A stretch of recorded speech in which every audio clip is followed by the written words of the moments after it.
আল্লাহ পাকের নবী এইভাবে আপনার ফাতেমার সঙ্গে আয়েশার ঘরে কথা বলতে আসে। এমন সময়তে বাড়ির দরজায় যেন একজন কেউ এসে ঠক ঠক করে আওয়াজ দিল। আল্লাহ পাকের এদিকে হুকুম হয়ে গিয়েছে ৭৭,০০০ নূরের ফেরেশতা নিয়ে বলে ইসরাইল ফেরেশতা আমার নবীর দরবারে যাও আর আমার নবীর জানখানা বের করে আনো, অর্থাৎ নবীর রূহখানা কবজ করে নাও, আমার নবীকে একটু মওতের স্বাদটা গ্রহণ করিয়ে দাও। আল্লাহর হুকুমে নূরের ফেরেশতা হযরত ইসরাইল আলাইহিস সালাম ৭৭,০০০ নূরের ফেরেশতা নিয়ে আমার নবীর আপনার রূহকে তাজিম করার জন্য ওয়েলকাম সম্মান জানিয়ে নিয়ে যাওয়ার জন্য এসেছে মদিনা শরীফে। আয়েশার ঘরে আপনার পাশে আপনার ৭৭,০০০ নূরের ফেরেশতা ইসরাইল গিয়ে মা আয়েশার ঘরের দরজায় ঠক ঠক করে আওয়াজ দেয়, ওগো আল্লাহ পাকের নবী, আমি একজন আরবের মানুষ, আমি একজন আরবিয়ান এসেছি আপনার সঙ্গে দেখা করতে, একটু আমি পারমিশন চাই ঘরে আসার জন্য। এ মুসলমান মা ফাতেমা আমার আপনার এখন আলিয়া মর্তজার বেবি আপনার খাতুনে জান্নাত ফাতেমা বললেন আওয়াজ দিয়ে, বলে গো আরবের মানুষ শোনো রে শোনো, আমার নবী বড় অসুস্থ আছেন, এই সময় দেখা করা যাবে না, অন্য টাইমে অন্য সময় আসবে, এখন ফিরে যাও।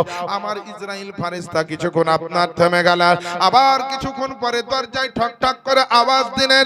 এইভাবে কিতাবের মধ্যে লিখছে কয়েকবার যেন ঠক ঠক করে ইসরাইল ফেরেশতা আমার বিশ্ব নবীর দরজাতে আওয়াজ দিয়েছে, জান কবজের জন্য ইসরাইল এসেছে, আমার নবীর রূহ নিয়ে যাবার জন্য ইসরাইল এসেছে। বাতাসের টানে টানে, বাতাসের টানে টানে, কোকিলের গানে গানে ভাসে শুধু নবীর নাম, পড়ো সাল্লাল্লাহু আলাইহি সালাম, পড়ো সাল্লাল্লাহু আলাইহি সালাম।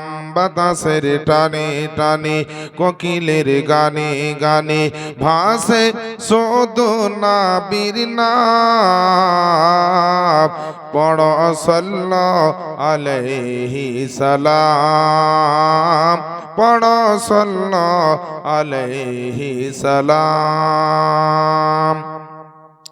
তুমি নিয়ে এলে মোদের কাছে আলো,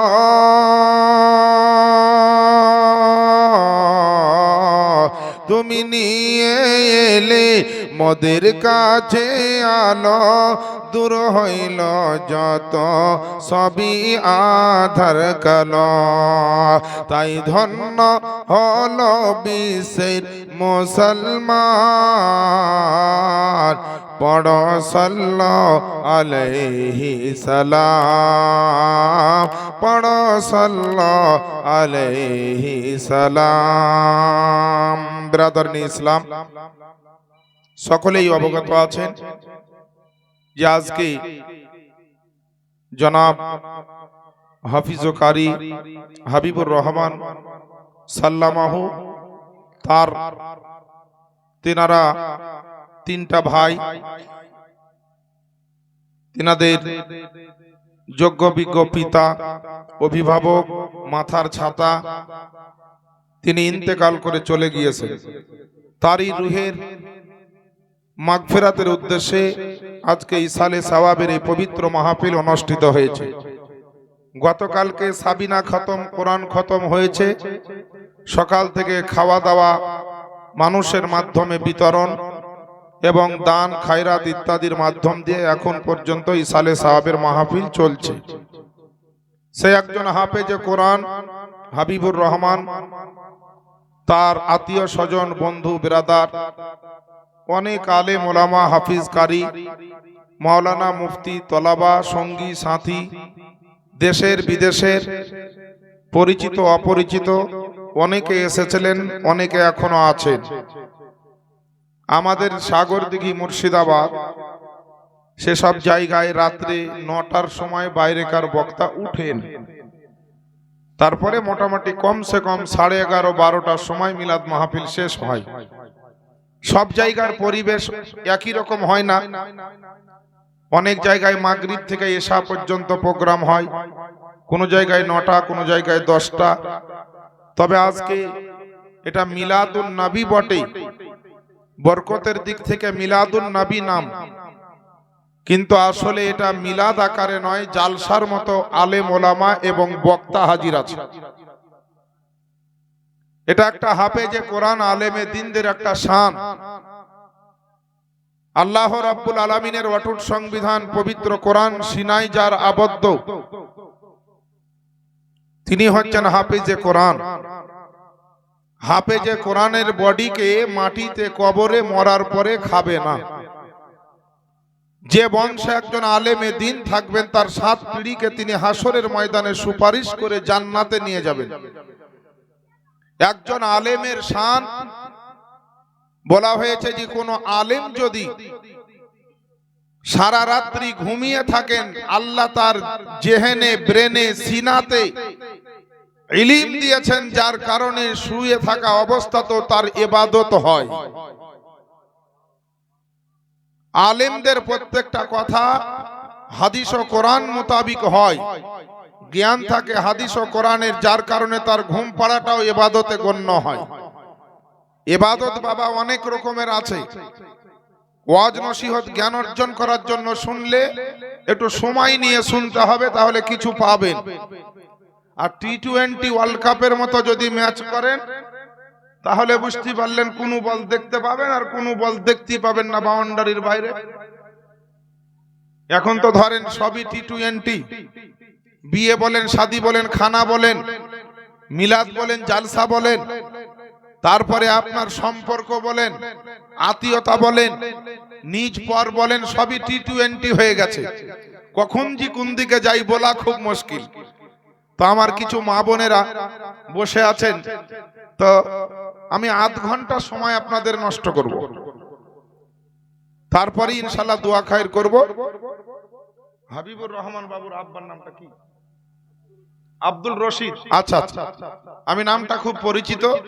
আমার স্নাহাসিস হাফিজ কারি হাবিবুর রহমান আমার কাছে দীর্ঘদিন তিনি থেকেছেন এবং আরো অন্য অন্য জায়গায় যোগ্য বিজ্ঞ হুজুরদের কাছেও পড়ালেখা করেছেন। আমার কাছ থেকে লেখাপড়া শেষ করে এসে তিনি প্রতিষ্ঠিত হয়েছে। খুব ভালো ছেলে, গলা ভালো, পড়ার টেকনিক ভালো। যাক, এই রকম একজন আলেমে দ্বীনের বাপ ইন্তেকাল করেছেন। সকলের দোয়া তবুও তিনি চেয়েছেন, ডেকেছেন অন্তত আমাদের মিলাদে মাহফিলে জালসায় এসে বসলে কি হয়, একটু জ্ঞান অর্জন হয়। অনেকে মনে করি যে মিলাদে গিয়ে আর কি পাওয়া যাবে। মিলাদ শরীফে আসলে 1 নম্বর নেকি, 2 নম্বর গুনাহ মাফ, 3 নম্বর সম্মান বৃদ্ধি করে, হাদিস ও কোরআনের জ্ঞান অর্জন হয়, তারপরে আপনার আল্লাহ এবং তার রাসূলের প্রতি মহব্বত তৈরি হয় এবং ব্রাদারানি ইসলাম আল্লাহ এবং রাসূল কি জিনিস সেই সম্পর্কে আলোচনা হয়। সেই জায়গায় বসলে পারে সারা রাত্রি জেগে নফল নামাজ পড়ার মতো আল্লাহ পাক প্রত্যেকের আমল নামাতে নেকি প্রদান করেন। আজকে যে নবীর উম্মত, আজকে যে পৃথিবীর জমিনে আপনারা আমরা এসেছি, সে নবী কোন নবী? যে নবী সম্পর্কে জানতে হলে আপনাকে বলি, এই যে মাসটি চলছে পবিত্র, এই পবিত্র মাসটির নাম হলো শাবানুল মুআজ্জাম মাস। এই শাবানুল মুআজ্জাম মাসে একটা রাত্রি, একটা দিন আমরা অতিবাহিত করেছি, যে রাত্রিটার নাম হচ্ছে শাবে বারাত। শাবে বারাত অর্থাৎ বরকতময় রাত্রি, ভাগ্য রজনী, জ্যোতির্ময় রাত্রি, অলৌকিক রাত্রি, রহমতওয়ালা রাত্রি, মাগফিরাতের রাত্রি, নিজের তওবা ইস্তেগফার করার রাত্রি। ওই রাত্রে রুজি বন্টন করা হয়, রুজি বন্টনের রাত্রি। এই রাত্রির বিরাট ফজিলত। তো কিন্তু বেরাদার, আজ আমরা মুসলমান হাদিস ও কোরআনের জ্ঞান না থাকার কারণে, আল্লাহ তার রাসূলের সঙ্গে সুসম্পর্ক না থাকার কারণে সবে বারাত তো সবে বারাত, সবে কদর যদি চলে যাই তবুও জানতে পারি না, জুম্মার দিন যদি চলে যাই তবুও জানতে পারি না, 5 ওয়াক্তের নামাজ তো অহরহ যাচ্ছে, হারাম হালাল বুঝতে পারি না, তারপরে কোরআন কি বলে বুঝতে পারি না, পিতামাতার খিদমত করতে পারি না, ইত্যাদির মাধ্যম দিয়ে আমরা জলঞ্জলিত হয়ে বিভিন্ন রকম গুনাহে লিপ্ত থেকে নিজের জীবনটাকেও বরবাদ করলাম, নিজের আখিরাতটাকেও আমরা বরবাদ করে ফেলেছি। এমন মুসলমান অনেক আছে। আজ মিলাদে জালসায় বাবা লোককে ডেকে ডেকে পাওয়া যায়, লোককে ডেকে ডেকে পাওয়া যায় না। যেখানে বসলে আল্লাহ খুশি হয় ওখানে মুসলমান বসতে খুশি হয় না। যেখানে এলে নবী খুশি হন সেখানে নবীর উম্মত আসতে চায় না। আর যে জায়গায় গেলে শয়তান খুশি হয় ওই জায়গায় মুসলমানকে জায়গা দেওয়া যায়। যে জায়গায় গিয়ে আল্লাহ এবং তার রাসূল আপনার নারাজ হবে, নিজের জীবন জাহান্নামে চলে যাবে, সে জায়গায় মুসলমানকে থামানো যায় না। এ শবে বরাতের রাত্রি কোন রাত্রি জানেন? আল্লাহ কত বড় উম্মতে মুহাম্মাদীকে অফার দিয়েছেন। হযরত ঈসা আলাইহিস সালাম একদিন সফর করে চলে যাচ্ছে, দেখছেন এক পাহাড়ের কিনারায় একটা সাদা দুধের মতো রঙের পাথর পড়ে আছে। ঈসা আলাইহিস সালাম পাথরটাকে দেখে খুব প্রশংসা করছেন, আল্লাহ এই পাথরটা এত সুন্দর, তোমার নিয়ামতের তো অভাব নেই, তোমার নিয়ামতের প্রশংসা করে শেষ করতে পারবো না। ওয়াজকুরু নিয়ামাতাল্লাহ, তোমার নিয়ামতের জিকির, তোমার নিয়ামতের স্মরণ, তোমার নিয়ামতের চর্চা করে শেষ করতে পারবো না। কিন্তু ওয়াশকুরু নিয়ামাতাল্লাহ, আল্লাহ তোমার নিয়ামতের শুকরিয়া আদায় করতে বলেছো, তোমার নিয়ামতের শুকরিয়া আদায় জ্ঞাপন করে শেষ করতে পারবো না। কিন্তু এরকম সুন্দর পাথর দেখে আমার মনটা এমন আনন্দিত হলো, এ পাথর এর উপর যদি এত সুন্দর হয় তো ভিতরটা কত সুন্দর হতে পারে। আল্লাহ পাথরের ভিতর দেখতে চাই। আল্লাহর হুকুমে সঙ্গে সঙ্গে পাথর দ্বিখণ্ডিত হয়ে গেল। পাথর যখন দ্বিখণ্ডিত হলো তো পাথরের ভিতরে দেখা গেল একজন আল্লাহওয়ালা ব্যক্তি, একজন আল্লাহর বান্দা, একজন আবেদ, তিনি বসে বসে আল্লাহর জিকিরে তিনি মগ্ন আছেন। সুবহানাল্লাহি ওয়া বিহামদিহি। ঈসা আলাইহিস সালাম বলতেছেন, হে আল্লাহর বান্দা, তুমি কতদিন থেকে এখানে আছো, তোমার পরিচয়টা কি? তখন সেই আল্লাহর বান্দা বললেন, হে আল্লাহ পাকের রাসূল নবী, বলে শোনেন শোনেন, আমার পরিচয় হলো আমি হলাম মুসা আলাইহিস সালামের উম্মত। এখানে 400 বছর ধরে পাথরের ভিতরে ইবাদত করি। জোরে বলেন সুবহানাল্লাহ। 400 বছর ধরে পাথরের ভিতরে ইবাদত চলছে, যে পাথরের ভিতরে দুনিয়ার কোনো আলো বাতাস যেতে পারে না, যে পাথরের ভিতরে মশা মাছি যেতে পারে না, যে পাথরের ভিতরে অক্সিজেন কার্বন ডাইঅক্সাইড যেতে পারে না, আসতে পারে না, এই পাথরের ভিতরে একজন ব্যক্তি 400 বছর ধরে ইবাদত করছেন।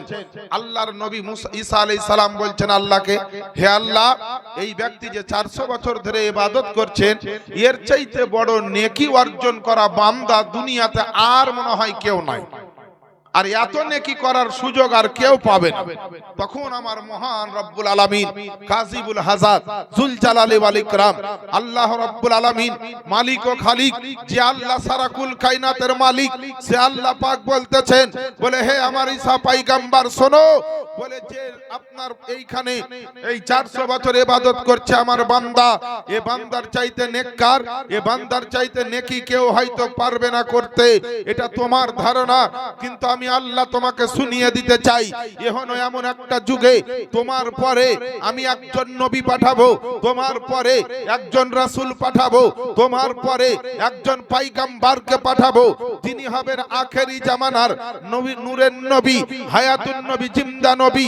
ওই পয়গম্বরে আযমের কথা আমার আল্লাহ পাক বলছেন, ওই নবীর ওসিলাতে ওই নবীর উম্মতকে আমি এমন একটা রাত্রি দিব, এমন একটা রজনী দিব, এমন একটা সময় দিয়ে দিব, ওই রাত্রিতে যদি কেউ আমি আল্লাহ আমার স্মরণে ইবাদতের উদ্দেশ্যে কাটিয়ে দিতে পারে, তাকে এতটা নেকি দিব, তাকে এতটা সওয়াব দিব যে 400 বছরের ইবাদতে যতটা নেকি হয়েছে তার চাইতেও বেশি নেকি উম্মতে মুহাম্মাদীকে শবে বরাতের রাত্রিতে আমি আল্লাহ দিয়ে দিব। কিন্তু আমরা কোথায়? আমরা শবে বরাতের রাত্রিতে তো নেকি খুঁজি না, শবে বরাতের রাত্রিতে হালুয়া রুটি খুঁজি, হালুয়া রুটি নিয়ে ব্যস্ত মুসলমান। আর হালুয়া রুটির বিরুদ্ধে কেউ বললে বলে বিরাট অপরাধ করে দেবে। হালুয়া রুটিটা তোমার ধর্ম নাকি? আরে ধর্মের তো তুমি ধও জানো না, আর হালুয়া রুটি নিয়ে টানাটানি করো। হালুয়া রুটি খাওয়া হারাম লাই খান, কিন্তু শবে বরাত মানে হালুয়া রুটি ভেবে খায় না। শবে বরাত মানে হালুয়া রুটি নয়। শবে বরাতের দিন হালুয়া খান, রুটি খান, খেজুর খান, কিশমিশ খান, কাজু বাদাম খান, বিরিয়ানি খান, পোলাও খান, অসুবিধা কিছু না, হালাল খাবার সব খান।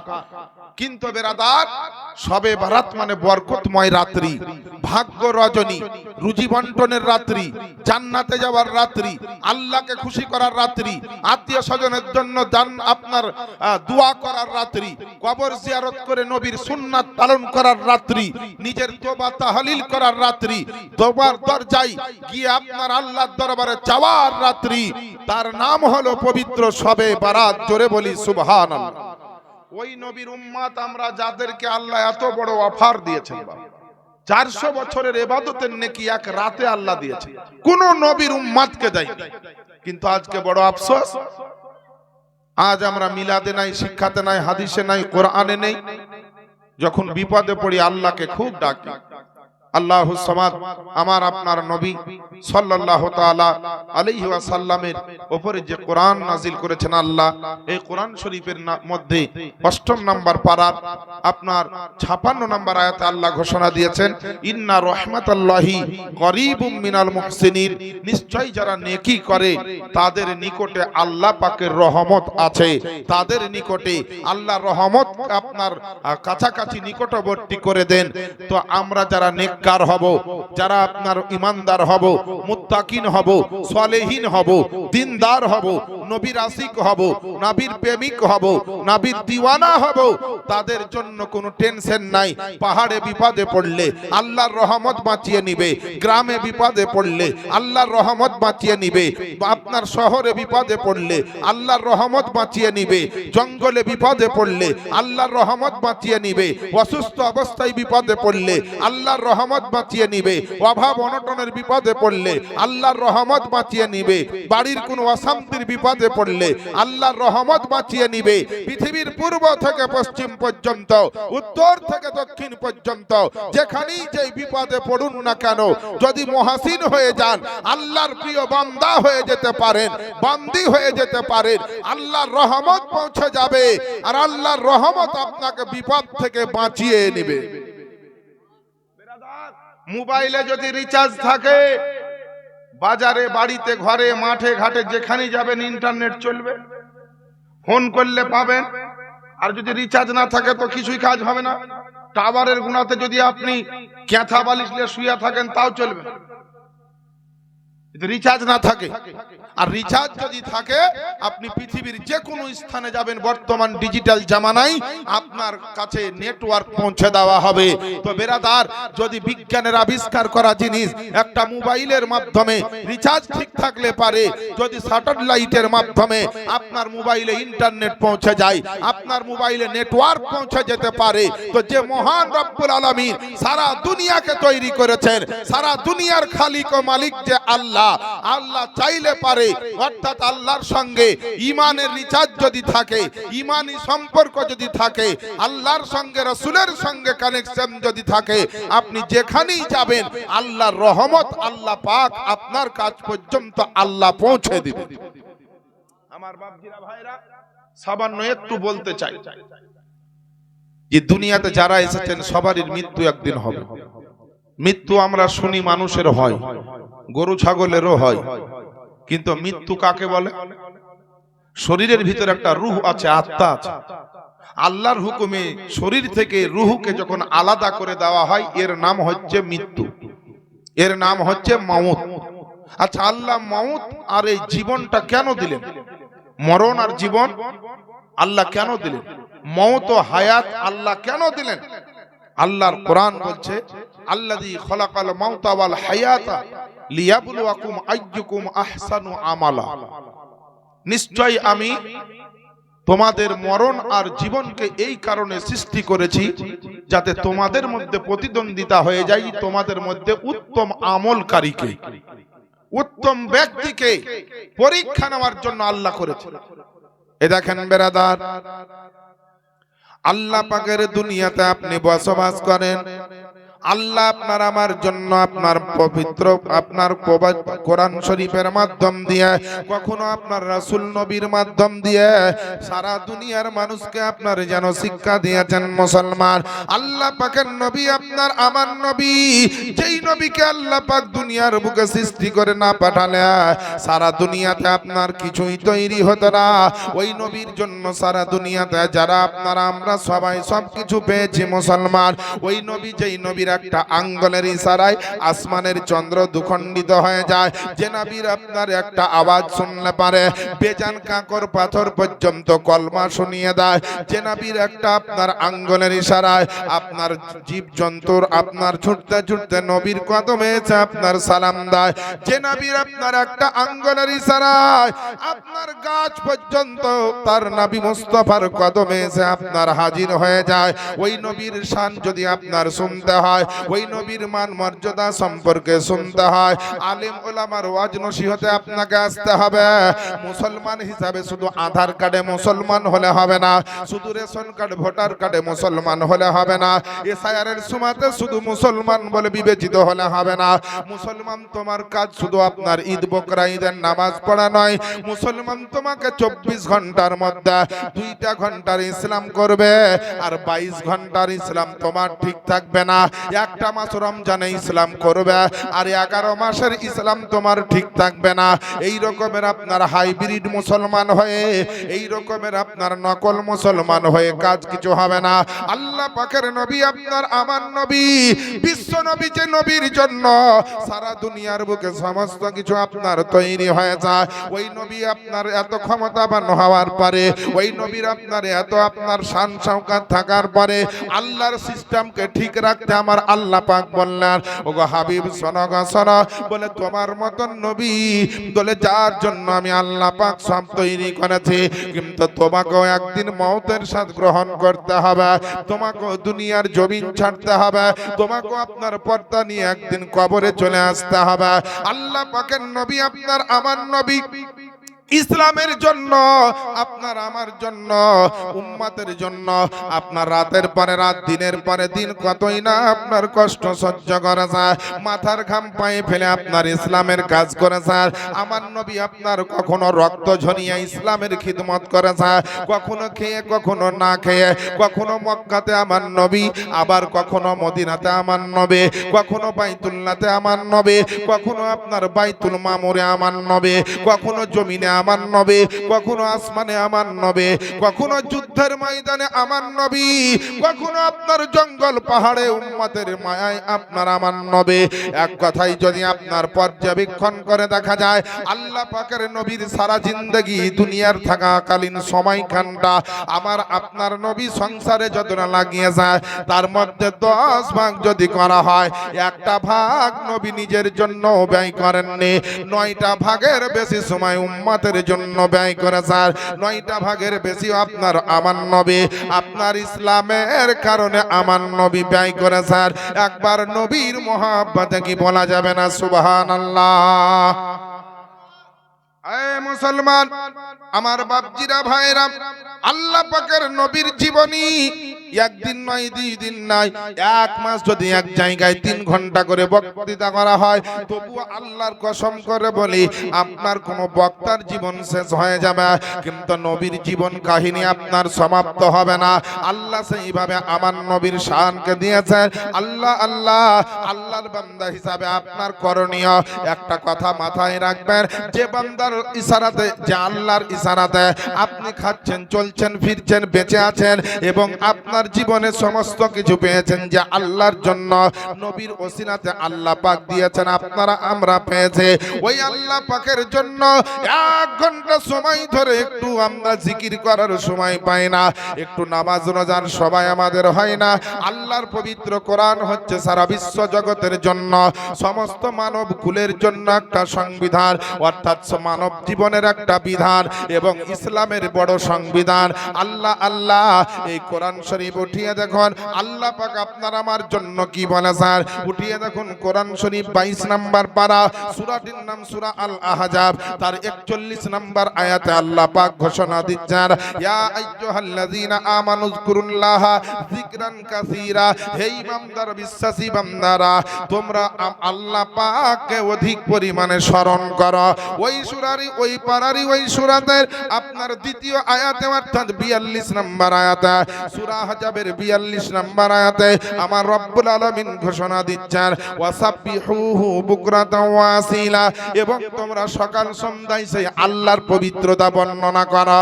কিন্তু মুসলমান, বড় আফসোসের কথা, একদিন যদি অক্সিজেনের অভাব হয়ে যায় তো আপনাকে হসপিটালে দৌড়তে হয়।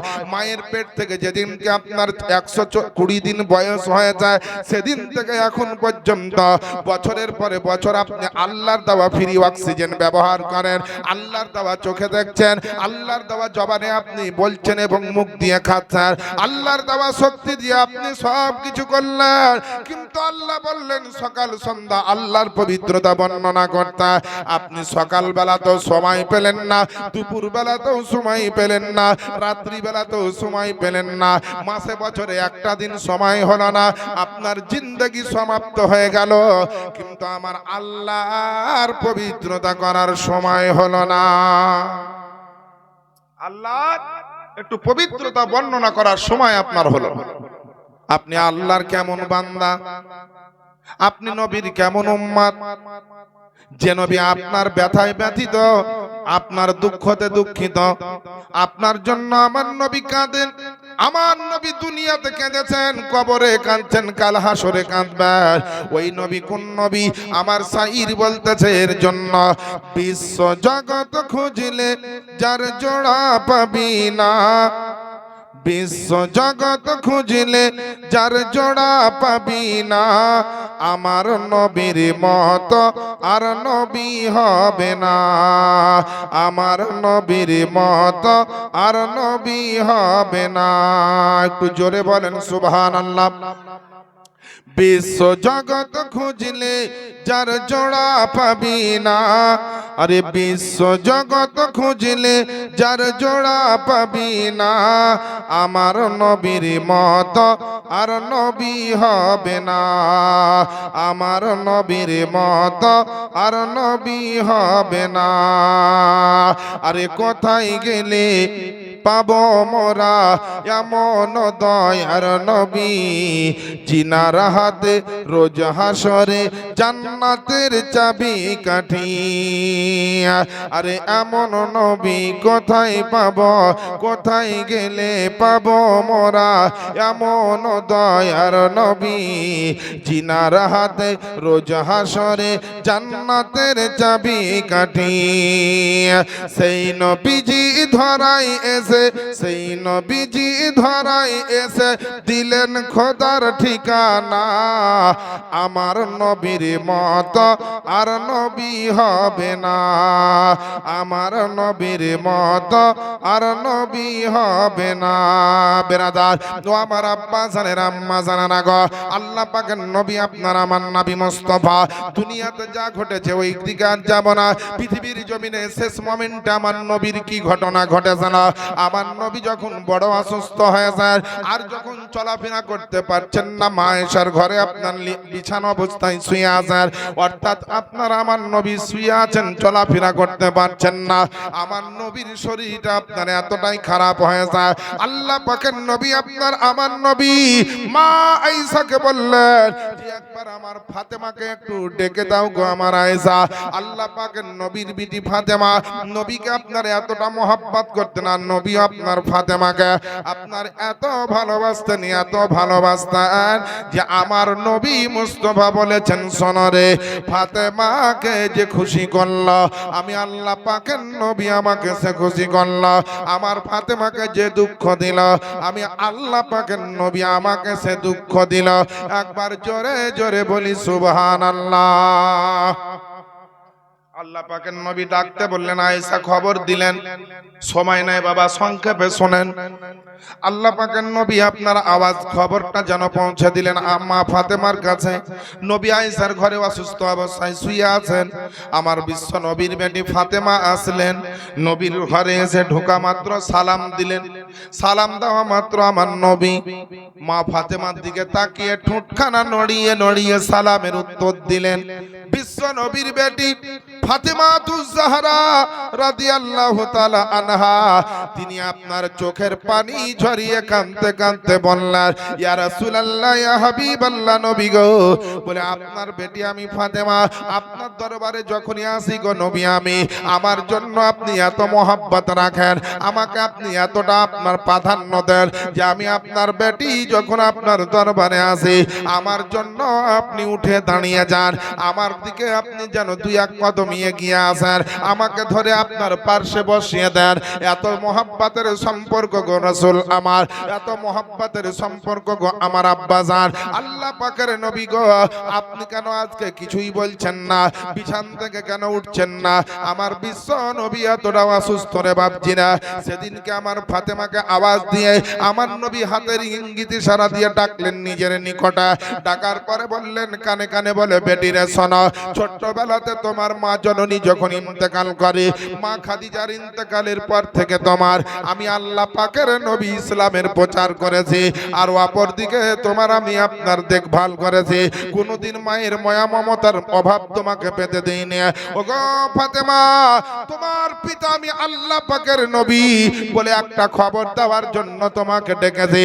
তোমার বাড়ি সকালে যাই সন্ধ্যাতে যাই, খাবার হলো কি হয়নি সমস্ত খবর আমি নবী মুস্তাফা রাখতাম, কিন্তু আমি অসুস্থ হয়েছি, কয়েকদিন থেকে তোমার বাড়িতে যেতে পারিনি গো ফাতেমা। কিন্তু একটা কথা শুনে রেখে দাও, শুনে রেখে দাও, আমার আল্লাহ পাক পবিত্র কোরআন শরীফের মধ্যে ঘোষণা দিয়ে যায়, কুল্লু নাফসিন যায়কাতুল মাউত, প্রত্যেকটা নফসকে একদিন মওতের স্বাদ গ্রহণ করতে হবে। অপর আয়াতে রব্বুল আলামিন বলেছেন যে আপনার আল্লাহ পাক পবিত্র কোরআন শরীফের মধ্যে বিভিন্ন আয়াতের মাধ্যম দিয়ে জানিয়ে যায়, পৃথিবীর জমিনে যাদের জন্ম হয়ে যায় তাদের একদিন না একদিন আপনার ইন্তেকাল হয়ে যাবে, একদিন না একদিন তাকে পৃথিবীর জমিন ছাড়তে হবে। এইভাবে খবরটা আমার নবী আপনার আমার ফাতেমাকে আপনার দিচ্ছেন। ওগো আল্লাহ পাকের নবীজি, আপনি কেন এই কথা আমাকে আজকে শোনাচ্ছেন? কি খবর একটু বলেন না গো আমার আব্বা জান। আমার নবী বললেন, হয়তো আমার এমন শারীরিক অবস্থাটা হয়েছে বেটি, আজকে আছি কালকে হয়তো না থাকতে পারে, আল্লাহ পাকের হুকুম হলে আমি নবী মুস্তাফা আমাকে জগৎ থেকে বিদায় নিতে হবে। ফাতেমা, আমি নবী হলো আমাকেও চলে যেতে হবে। ফাতেমা, তুমি ভালোভাবে যেইভাবে আছো থাকবে, আমার জন্য কষ্ট করো না, কাঁদো না, দুঃখ পেও না, শান্তি মন নিয়ে থাকি। মা ফাতেমা যেমনই শুনেছেন হুজুরের কথা, হাউমাউ করে কেঁদে ফেললেন আমার নবীর দরবারে।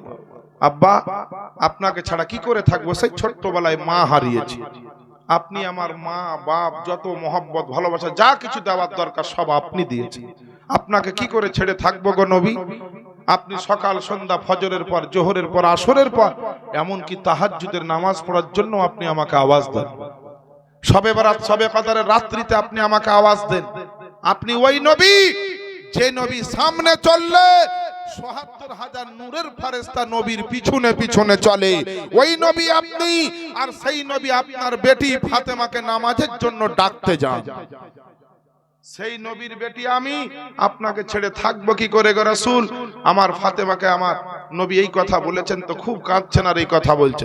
ফাতেমা শোনো, আবার কানে কানে আমার নবী বললেন, ফাতেমা চিন্তা করো না, টেনশন করো না, জান্নাতে যত মহিলারা যাবে, জান্নাতে যত মা বোনেরা যাবে, জান্নাতে যত নেসারা যাবে, জান্নাতে যত মহিলা যাবে, জান্নাতে যত ফিমেল যাবে, প্রত্যেকটা মহিলা যারা জান্নাতি হবে, সমস্ত জান্নাতি রমণী জান্নাতি মহিলাদের মধ্যে আল্লাহ পাক তোমাকে সর্দার বানিয়ে দিবেন। ফাতেমা, এতে কি তুমি খুশি না? ফাতেমা কিছু বলছেন না। ফাতেমা আরেকটা খবর শোনো, আমি ইন্তেকালের পরে আমার বংশে, আমার আহলে বাইতে আহলে কুরবিয়াতে, আমার খানদানে আমার ইন্তেকালের পরে সর্বপ্রথম তোমার ইন্তেকাল হবে। কবর জগতে, আলামে বারজাখে, ওই জগতে আমার সঙ্গে আমার আত্মীয়র মধ্যে নিকটতম ঘরের লোকজনদের মধ্যে সর্বপ্রথম ফাতেমা আমার সঙ্গে তোমার দেখা, তুমি দেখতে পাবে সর্বপ্রথম। ফাতেমা তখন চোখের পানি মুছতে মুছতে মুচকিয়ে হেসে দিলেন যে আলহামদুলিল্লাহ, যে নবীকে দেখে থাকতে পারবো না, না দেখে সে নবীকে দেখার সুযোগ তাহলে আমি প্রথম পাব। ফাতেমার সঙ্গে কথা চলছে। ফাতেমা বেশি দিন নেই, আল্লাহর হুকুম হেলে চলে যেতে হবে। আমরা যে কোন লাট সাহেবের বেটা, লাট সাহেবের বেটি বাবা, আমাদের নামাজ লাগে না, রোজা হজ যাকাত শরিয়াতের নিয়ম কারণ কিছুই লাগে না, দুনিয়া ছেড়ে চলে যেতে হবে, এটা মনেও থাকে না। হিয়ারিং আসলে, এসআইআর এর নোটিশ এলে আমাদের ছুটাছুটি লাগে, কিন্তু মরার নোটিশ আল্লাহ আগেই দিয়ে রেখেছে, টেনশন আমাদের লাগে না। হাদিস ও কোরআনের জ্ঞান অর্জন করতে হবে, এই চিন্তা ভাবনা মুসলমানের নাই। মুসলমান একবারও ভাবে না কবর হাসরকে নিয়ে।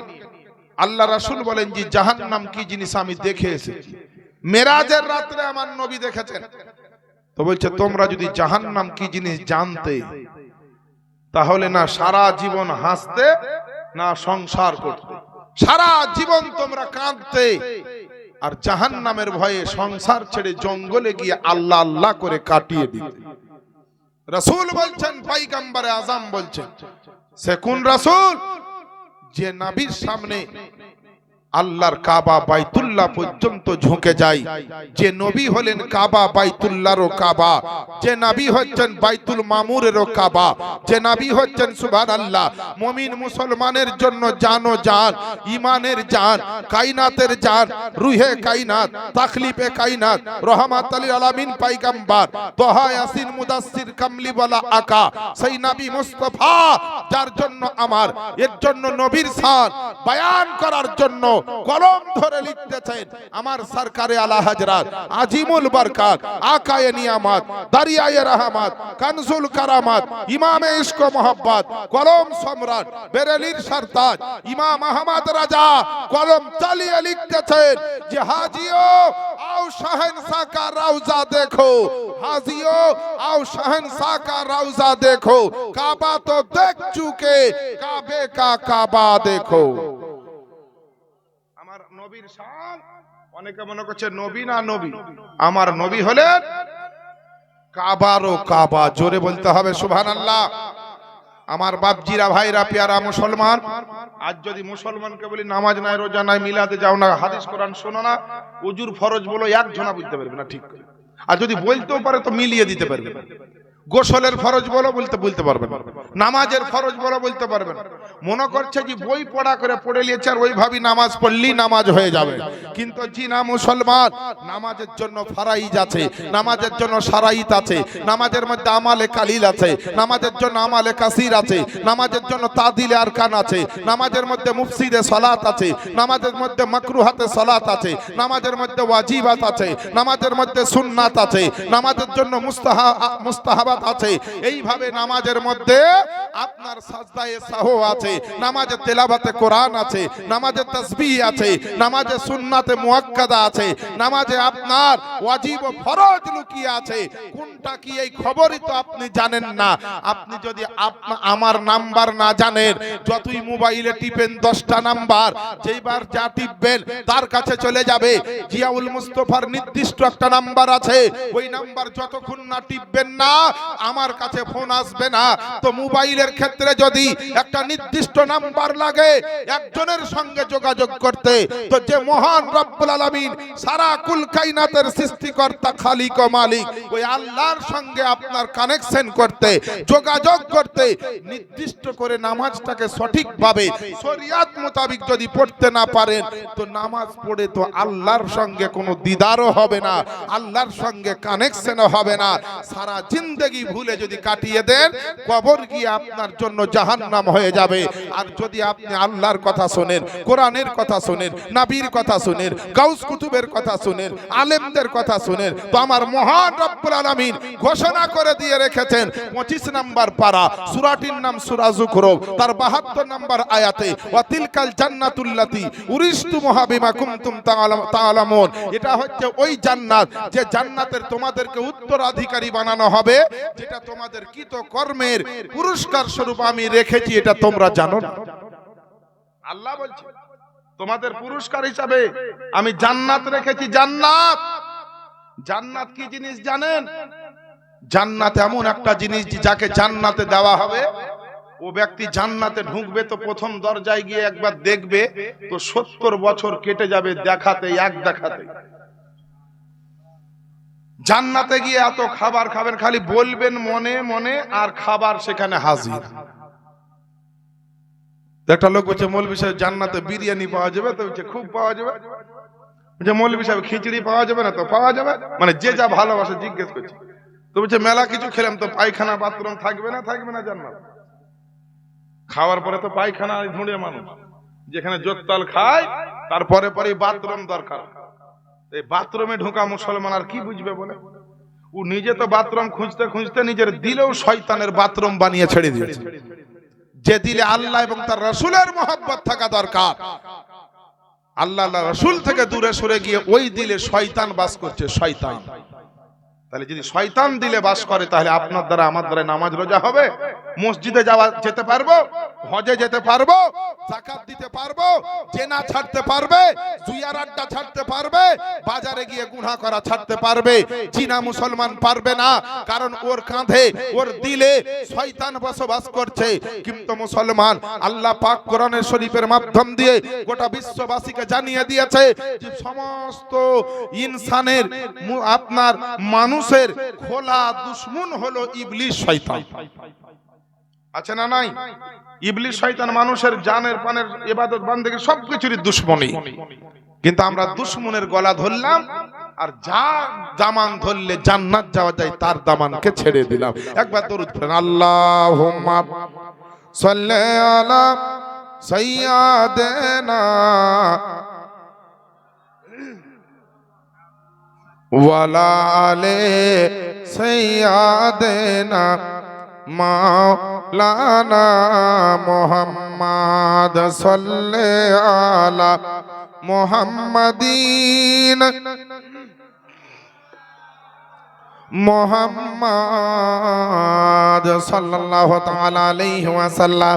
এ মুসলমান বাপজিরা, ভাইরা, আমার মা বোনেরা, আল্লাহ পাকের নবী এইভাবে আপনার ফাতেমার সঙ্গে আয়েশার ঘরে কথা বলতে আসে।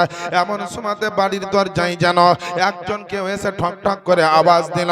আল্লাহ পাকের এদিকে হুকুম হয়ে গিয়েছে ৭৭,০০০ নূরের ফেরেশতা নিয়ে বলে, ইসরাইল ফেরেশতা আমার নবীর দরবারে যাও আর আমার নবীর জানখানা বের করে আনো, অর্থাৎ নবীর রূহখানা কবজ করে নাও, আমার নবীকে একটু মওতের স্বাদটা গ্রহণ করিয়ে দাও। আল্লাহর হুকুমে নূরের ফেরেশতা হযরত ইসরাইল আলাইহিস সালাম ৭৪,০০০ নূরের ফেরেশতা নিয়ে আমার নবীর আপনার রূহকে তাজিম করার জন্য, ওয়েলকাম সম্মান জানিয়ে নিয়ে যাওয়ার জন্য এসেছে মদিনা শরীফে। আয়েশার ঘরে আপনার পাশে আপনার ৭৪,০০০ নূরের ফেরেশতা ইসরাইল গিয়ে মা আয়েশার ঘরের দরজায় ঠক ঠক করে আওয়াজ দেয়, ওগো আল্লাহ পাকের নবী, আমি একজন আরবের মানুষ, আমি একজন আরবিয়ান, এসেছি আপনার সঙ্গে দেখা করতে, একটু আমি পারমিশন চাই ঘরে আসার জন্য। এ মুসলমান মা ফাতেমা আমার আপনার এখন আলিয়া মর্তজার বেবি আপনার খাতুনে জান্নাত ফাতেমা বললেন আওয়াজ দিয়ে, বলে গো আরবের মানুষ, শোনো রে শোনো, আমার নবী বড় অসুস্থ আছেন, এই সময় দেখা করা যাবে না, অন্য টাইমে অন্য সময় আসবে, এখন ফিরে যাও। আমার ইসরাইল ফেরেশতা কিছুক্ষণ আপনার থেমে গেলেন, আবার কিছুক্ষণ পরে দরজায় ঠক ঠক করে আওয়াজ দিলেন। এইভাবে কিতাবের মধ্যে লিখছে কয়েকবার যেন ঠক ঠক করে ইসরাইল ফেরেশতা আমার বিশ্ব নবীর দরজাতে আওয়াজ দিয়েছে, জান কবজের জন্য ইসরাইল এসেছে, আমার নবীর রূহ নিয়ে যাওয়ার জন্য ইসরাইল এসেছে। কোন মুড়লের বাড়িতে জান কবজ করার জন্য ইসরাইল ফেরেশতাকে পারমিশন লাগে না, হাজি ডাক্তার মাস্টারের বাড়িতে কোনো পারমিশন লাগে না, বড় বড় আপনার নেতা মন্ত্রীর বাড়িতে ইসরাইল যখন জান কবজ করতে যায় ইসরাইলকে কোনো পারমিশন অনুমতি নিয়ে ঢুকতে হয় না। কিন্তু আল্লাহ পাকের নবীর দরবারে আসছে আমার নবীর পারমিশন ছাড়া কখনো আল্লাহর ফেরেশতা পর্যন্ত প্রবেশ করবে না। এমন শান আপনার আমার নবী মুস্তাফাকে আল্লাহ পাক দিয়েছেন বেরাদার। ওই নবীর উম্মত একটু ভাববেন বেরাদার, আল্লাহ পাকের নবী আপনার আমার নবী বারবার শুনছেন, অনুমতি চাইছে, আর মা ফাতেমা বলছেন না না, আমার নবী বড় অসুস্থ আছে, আমার আব্বা জান বড় বড় অসুস্থ আছে, এখন আপনার দেখা করা যাবে না, অন্য টাইমে সাক্ষাতের জন্য আসবে। আমার বিশ্ব নবী যিনি হচ্ছেন আপনার বিজ্ঞানের বিজ্ঞান, আমার নবী ডাক্তারের ডাক্তার, আমার নবীর গুণাবলীর অভাব নাই বেরাদার নেই ইসলাম। আল্লাহর কোরআন যার সাক্ষ্য দেয়, আল্লাহর কোরআন বলছে 30 নম্বর পারা সূরা কাউসারের মধ্যে, ইন্না আতাইনাকাল কাউসার, নিশ্চয়ই নবী গো আমি আপনাকে অসংখ্য গুণাবলী প্রদান করেছে। এখান থেকে প্রমাণিত হয়ে যায় আমার নবীর গুণাবলী শেষ হয়নি, কোনোদিন কেউ গিয়ে শেষ করতে পারবে না। ওই নবী আপনার আমার নবী জানতে পেরেছে এই ব্যক্তি যিনি দেখা করার জন্য দরজায় ঠক ঠক করে আওয়াজ দেয়, এই আপনার মক্কা মদিনার কোনো মানুষ নাই, এটা আমার নবী জেনে নিয়েছে। ফাতেমাকে বলছেন, ফাতেমা তুমি একটু গোপন হয়ে যাও, পর্দা হয়ে যাও। যে মানুষটাকে বারবার ফিরিয়ে দিচ্ছ, এই মানুষটা আপনার দুনিয়া মক্কা মদিনার কোনো সন্তান নয়, ইনি হচ্ছেন আল্লাহ পাকের ফেরেশতা, যার নাম হলো ইসরাইল আলাইহিস সালাম। একবার জোরে জোরে বলেন না সুবহানাল্লাহ। ইসরাইল আলাইহিস সালাম মা ফাতেমা গোপন হয়ে গেল, পর্দা হয়ে গেল, লম্বা ঘটনা। ইসরাইল আলাইহিস সালামকে আমার আল্লাহ পাকের রাসূল বললেন, আমি অনুমতি দিলাম ঘরের মধ্যে আসতে পারো। ইসরাইল ঘরের মধ্যে প্রবেশ করলেন। আসসালাতু ওয়াসসালামু আলাইকা ইয়া রাসূলুল্লাহ, আসসালাতু ওয়াসসালামু আলাইকা হাবিবাল্লাহ নূরাম মিন নূরিল্লাহ, আমার নবীকে সালাম দিয়ে প্রবেশ করলেন। ইসরাইল কি খবর? এত ইয়া রাসূলুল্লাহ বেয়াদবি মাফ করবেন, আল্লাহ আমাকে ৭৭,০০০ নূরের ফারিস্তার একটা কাফেলা দিয়ে আপনার দরবারে পাঠিয়েছেন, আপনার রূহ আনার জন্য, আপনার আত্মা বের করার জন্য, মওতের স্বাদ আপনাকে গ্রহণ করাবার জন্য। আল্লাহ পাকের রাসূল আপনি যদি অনুমতি দেন তো সেটা করব, নচেত আল্লাহ বলেছেন আমার হাবিব যদি এখনো থাকতে চাই, আমার নবী যদি এখনো দুনিয়াতে থাকতে চাই, ইসরাইল জান কবেজ করো না, তুমি ফেরত চলে এসো, তুমি আবার ঘুরে চলে আসিও। আর আমার নবী যদি বলেন আমি যাওয়ার জন্য প্রস্তুত আছি, তাহলে পরে নবীর রূহটা বের করিও। হাবিব আল্লাহ পাকের হাবিব আপনি, রাসূল আযম ফখরে দো আলাম, আপনি আল্লাহর হাবিব, আপনি বলুন আপনি কি আজকে রাজি আছেন? আর যদি রাজি না থাকেন তো বলেন আমি ফিরে চলে যাব।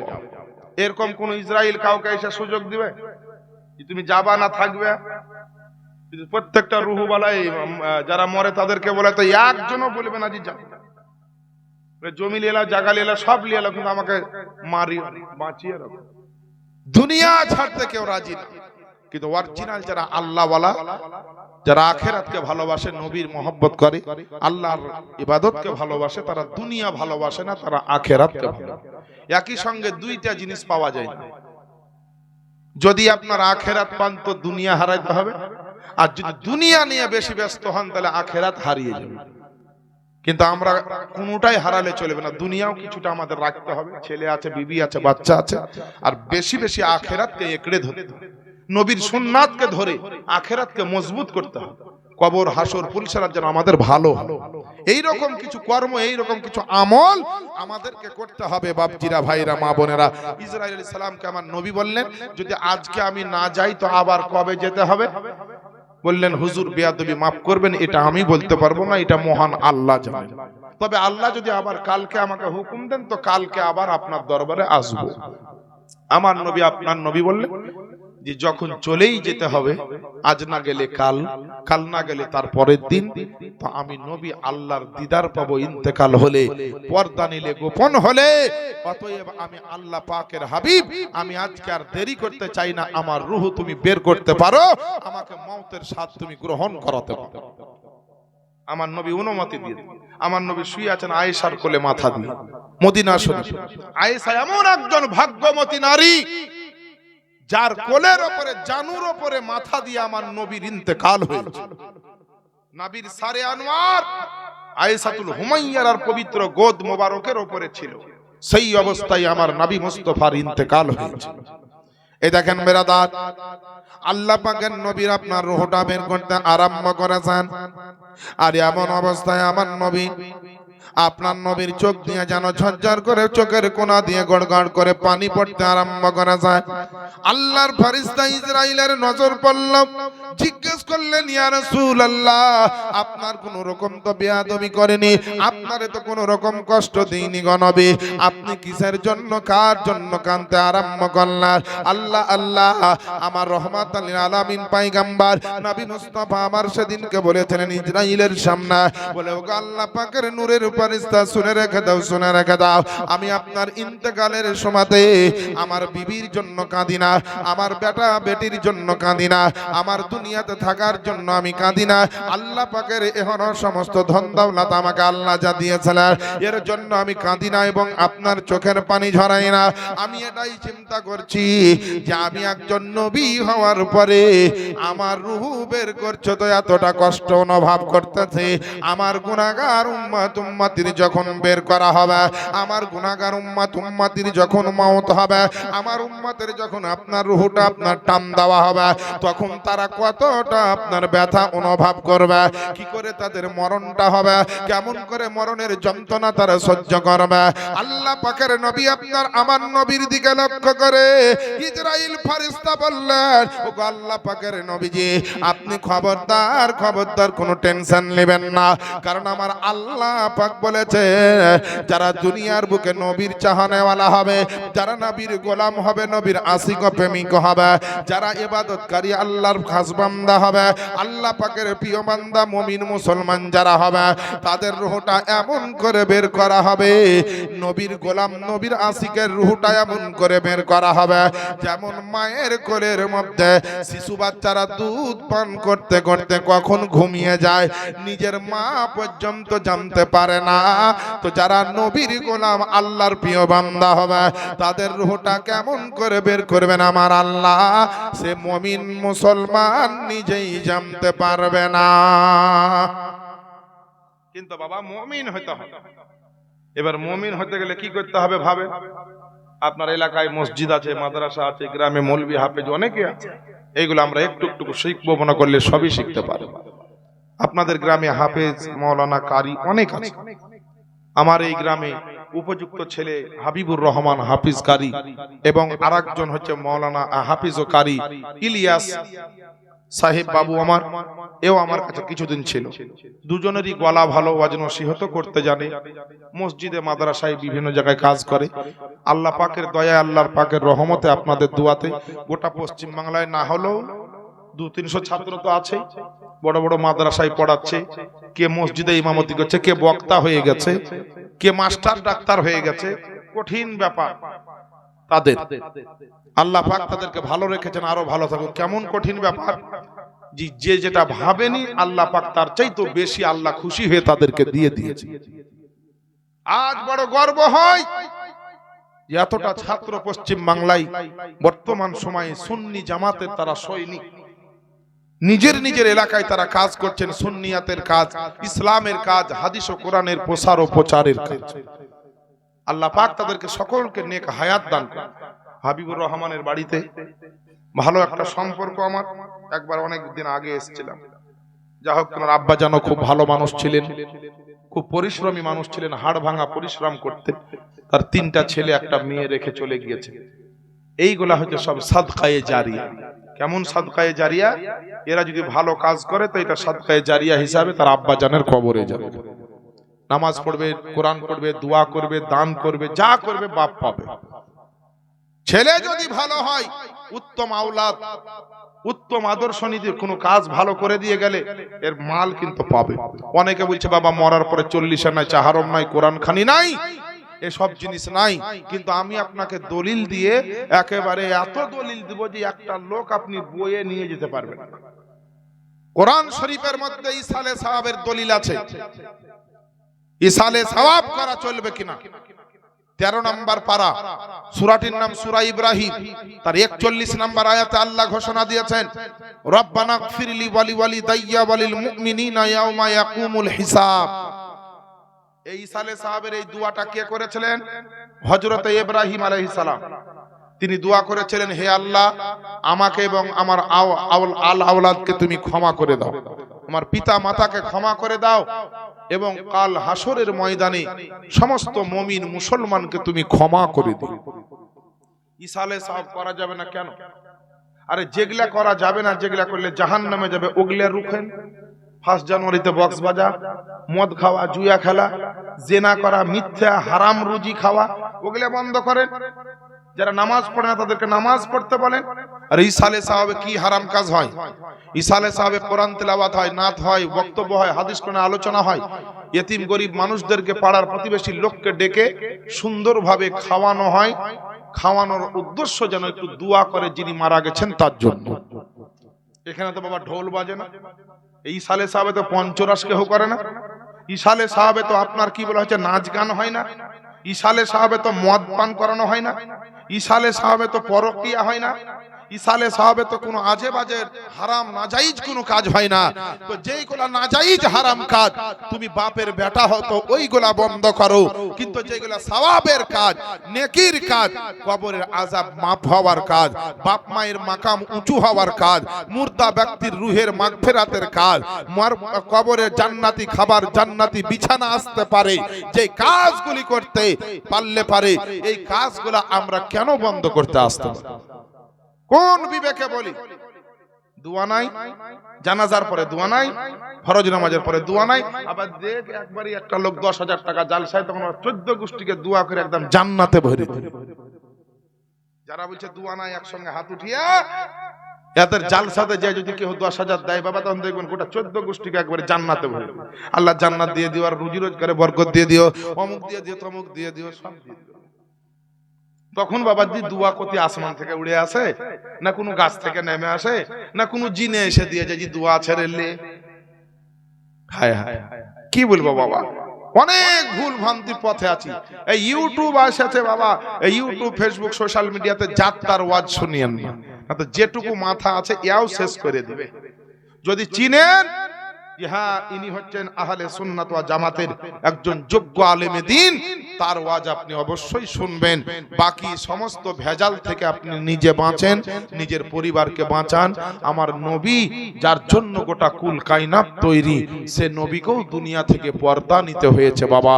আর আমরা তোকে একদিন না একদিন আমাদের সময় এলেই আমাদেরকে চলে যেতে হবে। আল্লাহর কোরআন বলে আইনামা তাকুনু ইদরিকুমুল মাউত ওয়ালাউ কুনতুম ফি বুরুজিম মুশাইয়াদা।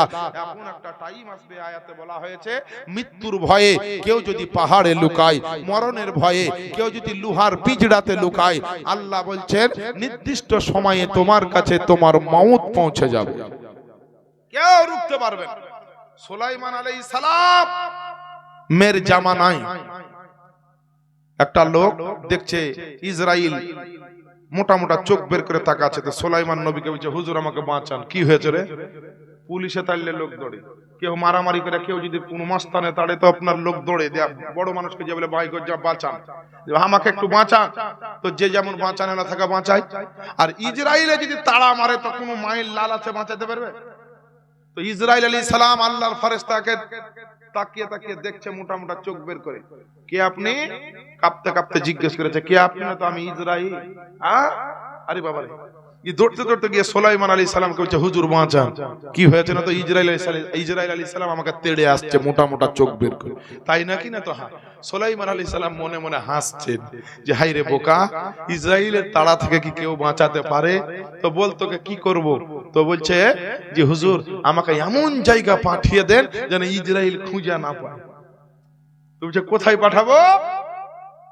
তো বলছে হুজুর এই জেরুজালেম ফিলিস্তিন থেকে যদি আমাকে হিন্দুস্তানে পাঠিয়ে দেন, হাজার হাজার কিলোমিটার দূর মনে হয় পাবে না। হিন্দুস্তান যাবি না? সুলাইমান আলাইহিস সালামের হাতে আল্লাহ কয়েকটা জিনিসের ক্ষমতা দিয়ে দিয়েছেন নির্দিষ্ট করে। তার মধ্যে যেমন জিন, পাখি, গরু ছাগল, জীবজন্তু সবাই তার এর মধ্যে তাবেদারিতে ছিল, এবং বাতাস। তো বাতাসকে সুলাইমান নবী হুকুম করলো, এই বাতাস এই আমার এই গোলামকে, আমার এই ভক্তকে তাড়াতাড়ি এখান থেকে নিয়ে গিয়ে হিন্দুস্তানে রেখাই তো। তখন বাবা রকেট ছিল না, হেলিকপ্টার ছিল না, আল্লাহর হুকুমে, নবীর হুকুমে, আল্লাহর ইশারাতে, নবীর আল্লাহ দা পাওয়ারে সুলাইমান নবী বাতাসকে হুকুম করলো। তো বাতাস আপনার নিমিষের মধ্যে ওই মানুষটাকে উড়িয়ে একেবারে ফিলিস্তিন থেকে এনে হিন্দুস্তানে নামাচ্ছে। তো যেখানে নামছে ওইখানে এসে দেখছে যে ইসরাইল আগে থেকেই এসে বসে আছে। তখন ইসরাইল আলাইহিস সালাম ওকে দেখে হাসছে, তো জিজ্ঞেস করছে, বাতাস জিজ্ঞেস করছে ইসরাইলকে, হে আল্লাহর ফেরেশতা আপনি হাসছেন কেন? তো ইসরাইল বলছে আমি বড় টেনশনে ছিলাম। আল্লাহ বললেন যে খুব তাড়াতাড়ি ওই লোকটার জান কবজ করে নিয়ে, কিন্তু লোকটার জান কবজ হবে ওই হিন্দুস্তানের জমিনে, কিন্তু এই লোকটা ছিল এতক্ষণ ফিলিস্তিনে। তাই আমি টেনশনে ছিলাম যে কখন হিন্দুস্তানে আসবে। সুলাইমান নবীর দরবারে ছিল, তাই টেনশনে ছিলাম। আর বাতাসকে হুকুম করলো একজন নবী, আর ওই বাতাস এখানে পৌঁছে দিলা তোমরা, তাই আমার টেনশন মুক্তি হলো। আমি এর জন্য হাসতেছি। এখানে এসে নামছে আর ইসরাইল একদম ক্যাক করে ধরে ওর জানটা কবজ করে। তাহলে নবীর পাশের লোকেরও জান গেছে, আপনার পাশের লোকেরও গেছে, গ্রামের লোকের গেছে, বাড়ির লোকের গেছে, আত্মীয় গেছে, বাপ গেছে, ভাই গেছে, কে যায়নি? একটা কোনো মায়ের লাল যদি থাকেন হাত উঠিয়ে বলবেন যে আমার বংশের আজ অব্দি কোনো লোক মরেনি, একেবারে সব বেঁচে আছে, এরকম লোক পাবেন না। সবারই মারা গেছে। তো আমাদেরকে মরার জন্য তো প্রস্তুতি নিতে হবে বাবা। এই যে মাধ্যমিক পরীক্ষা হয়ে গেল, উচ্চ মাধ্যমিক চলছে। মাধ্যমিক মানে 10 ক্লাস আর উচ্চ মাধ্যমিক মানে 12 ক্লাস। তো এই 12 ক্লাস আর 10 ক্লাস ধরেন মাধ্যমিক, তো মাধ্যমিকে পরীক্ষা দেওয়ার জন্য তাকে আগে 10 বছর পড়তে হয়েছে, তারপরে মাধ্যমিকে বসার জন্য আলাদা বা স্টাডি করতে হয়েছে, তারপরে পরীক্ষা দিবে, তারপরে রেজাল্ট আসবে। যে যেমন পরিশ্রম করেছে সে তার তেমন রেজাল্ট আসবে। তো একটা যদি 10 ক্লাস পাস সার্টিফিকেটের জন্য, মাধ্যমিক পাস সার্টিফিকেটের জন্য, মাধ্যমিক পাস একটা ডিগ্রির জন্য আপনাকে 10 বছর তপস্যা করতে হয়, তো আপনার জীবনটাকে জান্নাতি বানাবার জন্য, আপনার জীবনটাকে হাউজে কাউসারের পান করাবার জন্য, আপনার জীবনটাকে আল্লাহর দরবারে নিয়ে গিয়ে সঠিকটা প্রমাণ করার জন্য আপনার সারা জিন্দেগি পরিশ্রম করতে হবে, সারা জিন্দেগি আপনাকে তপস্যা করতে হবে, তবেই সম্ভব। আর যেইভাবে শয়তানের ওয়াসওয়াসায় পড়ে মা বাপের কথা শুনি না, বড়দেরকে সম্মান করি না, ছোটদেরকে আদর করতে জানি না, ওযু গোসলের নিয়ম জানি না, হারাম হালাল কাকে বলে বুঝি না, আপনার এইভাবে যদি অপদস্থ অবস্থায় নিজের জীবনের মূল্যবান সময়গুলোকে বাবা নষ্ট করে দিই, তাহলে পারে একদিন নিজেও জাহান্নামে চলে যাব, আর আপনার আমার আত্মীয় স্বজনও জাহান্নামে চলে যাবে। আমার বাপজিরা ভাইরা, এ দুনিয়া বাবা বেশি দিন কারণ নয়। আজকে হাবিবুর রহমান সাহেবের আব্বা জান গেছে, কালকে আপনার বাপ যেতে পারে, হয়তো কালকে আপনার বাপ যাবে, আজ কারো গেছে, তো আরো পিছনে তাকান কত মানুষ চলে গেছে। যারা চলে গেছে তাদের কিছু ছিল না, কিছু রেখে তারা যায়নি, কারণ আসে যখন তারা কিছু নিয়ে আসেনি। তাই যা রেখে গেছে তা অন্য কারো মাল রেখে গেছে। আবার যারা আসবে তারা কিছু পরের পাবে, আবার চলে যাবে, তখন আবার রেখে দিয়ে তাদেরকেও চলে যেতে হবে। মা বোনেরা, বাপজিরা ভাইরা, জোড়হাত করে বলবো, নিজে এবং ছেলে মেয়েকে হাদিস ও কোরআনের চর্চা করান, বাড়িতে নামাজ কোরআনের তেলাওয়াতের চর্চা করুন। রমজান মাস আসছে, 20 রাকাত তারাবি পড়বেন এবং রমজানের রোজা রাখবেন। কিন্তু বাবা, হাদিস ও কোরআন মোতাবিক না চললে কবর হাসর নিজের জীবন বেকার হয়ে যাবে। আল্লাহ পাক যেন আমাদের এই পার্থিব জগৎকে, আখেরাতের জগৎকে আমাদের জন্য যেন উজ্জ্বলময়, জ্যোতির্ময়, শান্তিময়, সুখময়, সাকসেসময় যেন বানান। আমিন ইয়া রাব্বাল আলামিন।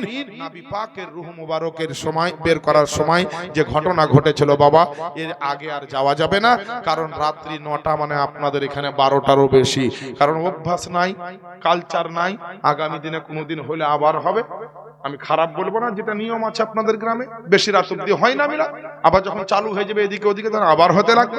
গ্রামের ছেলেরা, হাফেজ মাওলানা সাহেব যারা আছে, তাদেরকে সবাই ভালোবাসবেন, তাদেরকে সকলে সম্মান করবেন।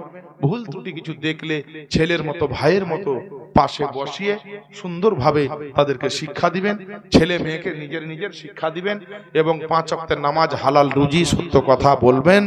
মা বোনেরা পর্দার সহিত চলবেন, স্বামীর সেবা করবেন। যাদের মা বাপ আছে, জান ভরে কলেজা ভরে আপনার মা বাপের খিদমত করবেন, কারণ মায়ের কান্নার আওয়াজ আরশে আজিমে গিয়ে ধাক্কা দেয়। খবরদার, কারো মা যেন কষ্টতে না থাকে, কারো বাপ যেন কোনো দুঃখতে না থাকে। বাপ হলো ছেলেদের জন্য জান্নাতের দরওয়াজা, মা হলো ছেলেদের জন্য জান্নাত।